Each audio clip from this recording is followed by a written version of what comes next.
Pourquoi s'intéresser au sujet de la philanthropie lorsqu'on est une famille disposant d'enjeux patrimoniaux importants, que l'on développe son entreprise?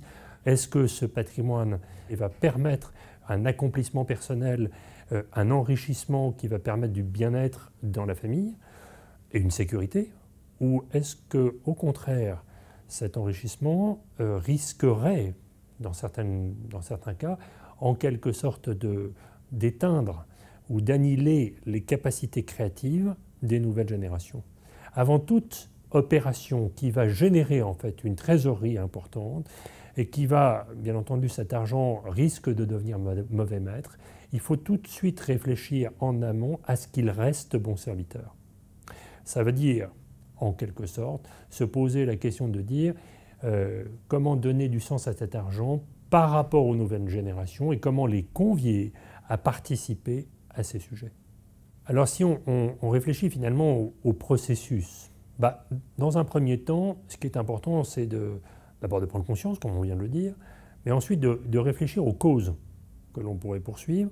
Et est-ce que ces causes ont une origine en quelque sorte sur des traits de caractère de la famille, de l'entreprise que la famille a su constituer, je dirais de l'appétence ou simplement de la sensibilité de certains des membres de la famille, pour lequel un fonds de dotation, une fondation abritée, ou voire même une fondation d'utilité publique pourrait être constituée. Donc premièrement, c'est la cause.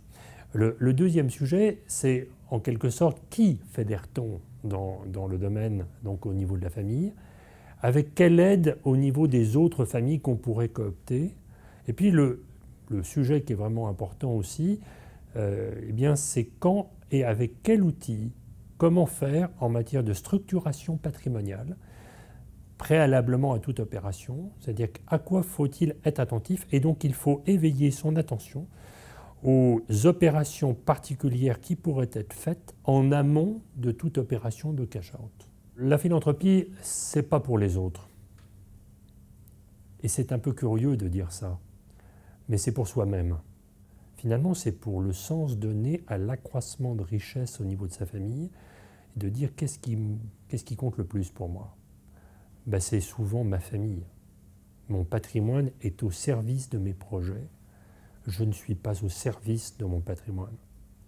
Et cette prise de conscience est pour moi quelque chose de fondamental, et c'est ce à quoi nous nous attelons pour faire prendre conscience que pour vivre en paix, en famille, et avec en fait une grande satisfaction, je dirais, à la fois d'un accroissement de richesse familiale, mais aussi finalement de sens donné à la vie et à l'accroissement de ces richesses.